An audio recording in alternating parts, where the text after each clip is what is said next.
আমরা কিন্তু আমাদের জীবনে এরকম পরিপাটি গোছালো তৈরি করা জিনিস এবং পারফেক্ট জিনিস সবসময় পছন্দ করি। তবে কেউ গুছিয়ে এবং তৈরি করে নিতে খুব বেশি একটা কিন্তু পছন্দ করি না।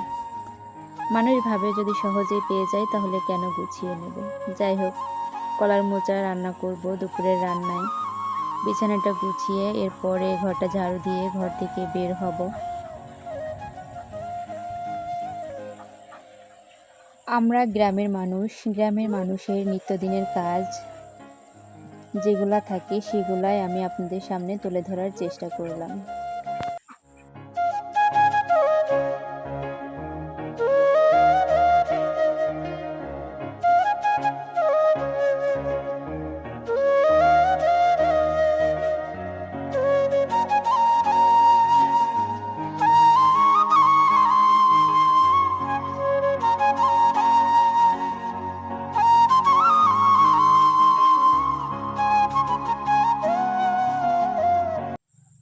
আসসালামু আলাইকুম আরহামতুল্লাহি অবরাকাতুহু।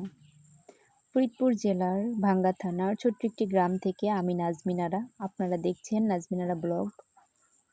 আমার এই ছোট্ট পরিবারের প্রত্যেকটি দর্শকবিন্দু আপু ভাইয়াদেরকে জানাই অন্তরের অন্তরস্থল থেকে শুভেচ্ছা, স্বাগতম ও ভালোবাসা। আশা করছি আপনারা সকলেই ভালো আছেন। আমিও আপনাদের সকলের দোয়া এবং আল্লাহর অশেষ রহমতে ভালো আছি, আলহামদুলিল্লাহ। গ্রামের মানুষের সহজ সরল জীবনযাপন, গ্রামের মানুষের জীবন, গ্রামীণ নারীদের কাজকর্ম, গ্রামের মহিলাদের কাজকর্ম, গ্রামের মেয়েদের কাজকর্ম যেগুলা থাকে আমি কিন্তু এগুলা নিয়েই আমার ভিডিওগুলো আপনাদের সামনে তুলে ধরার চেষ্টা করি।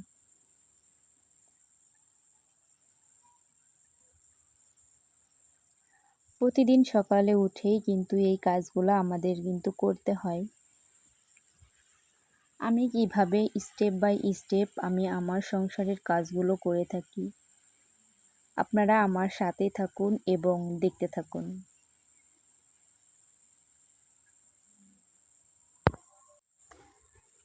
আমরা সকলেই কিন্তু সুন্দর জিনিস এবং পরিষ্কার পরিপাটি তৈরি করা জিনিস পছন্দ করি। তবে এই জিনিসের পিছনে বা এগুলার পিছনে যে কতটা ধৈর্য, কতটা কষ্ট, কতটা দুঃখ লুকিয়ে থাকে সেটা কিন্তু আমরা কেউই জানি না। আসলে পরিষ্কার পরিচ্ছন্ন জিনিস না সবাই পছন্দ করে, কিন্তু কেউ কি পরিষ্কার করে নিতে চায়? চায় না। গোছানো জিনিস সবাই নিতে চায়, কিন্তু কেউ গুছাইয়ে নিতে চায় না। যদিও গুছাইয়ে নিতে হয় সেটা কিন্তু অনেক কষ্টের। মানুষ মনে করে একটা মানুষ লাইব্রেরিতে প্রকাশিত একটা গাইডের মতো, একের ভিতরে সব আছে, ইংরেজি, বাংলা, অঙ্ক ইত্যাদি সব আছে। একটার মধ্যে 6 সাবজেক্টের প্রশ্নসহ অ্যান্সার আছে। আসলেই কি মানুষের মধ্যে তা পাওয়া সম্ভব? আদৌ কি সম্ভব? আমার মনে হয় না। কোনো মানুষই পারফেক্ট না। আল্লাহ কোনো মানুষকেই পারফেক্টভাবে তৈরি করে নাই। প্রত্যেকটা মানুষের মধ্যে খুঁত আছে, প্রত্যেকটা মানুষের মধ্যে কমতি আছে। আল্লাহ তাআলা যদি প্রত্যেকটা মানুষকে পরিপূর্ণ করে দিতেন তাহলে কোনো মানুষ মানুষকে সম্মান করতো না, কোনো মানুষ মানুষের থেকে ভালো কিছু আশাই করতে পারতো না। তারা কিন্তু পশু পাখি জীবের মতো হয়ে যাইত। কেউ কারোর থেকে কম না, সবাই সমানে সমানে। যাই হোক, আল্লাহ তাআলা মানুষের মাঝে কম রেখেছেন বিধায় মানুষ মানুষকে সম্মান করে। ভালো আর মন্দ দিছে বিদায়, ভালো মন্দ দুইটারই প্রশংসা বা অপ্রশংসাও হয়ে থাকে। মন্দ আছে বিদায় ভালোর এত প্রশংসা। শুধু যদি ভালোই থাকতো, মন্দ না থাকতো, তাহলে পার্থক্যটা কিভাবে হতো বলেন তো? আমাদের চিন্তা চেতনায় উন্নত করা উচিত এবং প্রত্যেকটা চিন্তার মাঝে আগে আমাদেরকে দাঁড় করানো উচিত নিজেকে। আমি নিজে কি ওই জায়গা বা ওই কাজটা পরিপূর্ণ এবং পারফেক্টভাবে করতে পারবো কিনা সেইটা লক্ষ্য করা উচিত। আপনি নিজে যে কাজটা করতে পারবেন না ওই কাজটা অন্য কাউকে আদেশ করা কিন্তু আপনার এক ধরনের অন্যায় এবং অপরাধ। কারণ আপনি ভাবুন আপনি পারবেন কিনা, এরপরে অন্য আরেকজনকে সাজেস্ট করবেন। আপনি এটা ভাবুন আপনি ওই জায়গাতে সঠিক কিনা, এরপরে আপনি একটা মানুষকে বলতে পারবেন। আপনি একজন মানুষকে দেখেই বলে ফেললেন কি একটা ড্রেস আপ পরছে, ওটা তার রুচি, আপনি বলার অধিকার রাখতে পারেন না। আপনি একটা মানুষকে দেখেই বলে ফেললেন কি ধরনের খাবার খাচ্ছে বা বেশি টাকা পয়সা ভাঙতেছে, ওটা তার রুচি, ওটা তার ভালো লাগে, ওটা তার স্বাধীনতা, ওটা সে একজন ব্যক্তি হিসাবে তার বাক স্বাধীনতা, তার বিভিন্ন ধরনের স্বাধীনতা কিন্তু আছে, থাকতে পারে, এটা স্বাভাবিক। আপনি কোনো মানুষকে দেখেই ঠাস করে একটা কথা বলতে পারেন না, এটা মানায় না, এটা সুন্দর না। যাই হোক, যার যার ব্যক্তিগত বিষয় কাউকে বলা ঠিক না যে তুমি এভাবে চলো, তুমি ওভাবে চলো। আপনি বলতে পারেন বা আপনি চলতে পারেন, আপনার কোনটা ভালো লাগে সেটা আপনি দেখেন, আপনি আপনার মতো চলেন, আপনি আপনার মতো করে বাঁচুন। আপনি এটা কেন ভাবেন যে আপনার মতোই সবাই চলবে, আপনি এটা কেন ভাবেন আপনার মতোই সবাই হবে? এটা কোন ধরনের চিন্তা চেতনা? কিছু কিছু মানুষের কথা, কিছু কিছু মানুষের চলাফেরা, কিছু কিছু মানুষের ব্যবহার দেখে খুব কষ্ট লাগে। মানুষ সে ভাবে আমি যেরকম এরকম সবাই, আমার মতো সবাই না, আপনার মতো সবাই হতে পারবে না, আপনার ইচ্ছে মতো সবাই হতে পারবে না। আল্লাহ যাকে যেমন রুচি, যাকে যেমন করে বানাইছে, যার ইচ্ছাটা যেভাবে আল্লাহ রেখেছেন সে সেভাবেই চলতে চায়। সবারই স্বাধীনতা আছে। কে কি পড়লো, কে কি খাইলো, কে কীভাবে চললো, এটা আমাদের কারোরই উচিত না যে সেই বিষয়গুলোর উপর তাকে কথা বলি। হ্যাঁ, একবার তাকে কোনো বিষয়ের উপর উদাহরণ দিয়ে বলা যায়, তবে কাউকে কষ্ট দিয়ে কোনো কথা বলা কিন্তু কাউকে উচিত না। আপনি পারলে কাউকে উপকার করেন, ক্ষতি কইরেন না। আপনি পারলে কাউকে উৎসাহ দেন, ভালোবাসা দেন, কিন্তু কাউকে দুঃখ দিয়েন না। কাউকে পাড়ায়া আপনি টপকায়া যাবেন এটা ভাববেন না। দেখেন এতে করে আপনারই ক্ষতি হবে। কেউ কারো ক্ষতি করে না, যার যার ক্ষতি সে নিজেই করে। ব্যক্তি নিজের ক্ষতি নিজেই করে, শুধু দোষ দেয় আল্লাহর। আল্লাহ নির্দোষ, আল্লাহ কোনো দোষ করে না।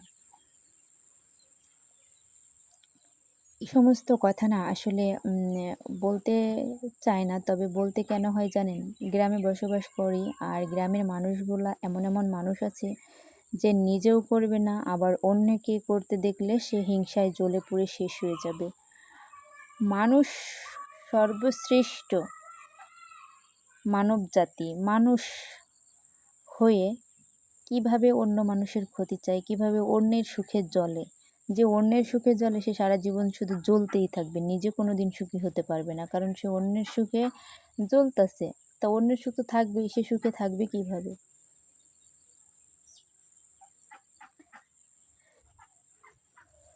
এই কারণে কথাগুলো আসলে বললাম। মানুষ নিজেরটা ভাবে না, শুধু অন্যেরটা খোঁচায় বেড়ায়। আমি মনে করি কি প্রত্যেকটা মানুষেরই যার যার মতো চলার স্বাধীনতা আছে, যে যার মতো চলতে পারে, বাঁচতে পারে, বাঁচুক না। মানুষ দুনিয়াতে বাঁচবে কয়দিন? আপনার কাছে যদি খারাপ লাগে আপনি তাকে দেখেন না, আপনি তার সঙ্গে চইলেন না, আপনি সেফ থাকেন। কিন্তু মানুষকে কষ্ট দেওয়াটা কিন্তু মানুষের ধর্ম না, মানুষের কাজ না। যার ভিতরে মহব্বত নাই তার ভিতরে কিন্তু মোহাম্মদও নাই, যার ভিতরে মোহাম্মদ নাই তার ভিতরে মানবতা বলতে কিছুই নাই। যার ভিতরে মানবতা নাই সে কিন্তু মানুষই না, এটা আমার কাছে মনে হয়।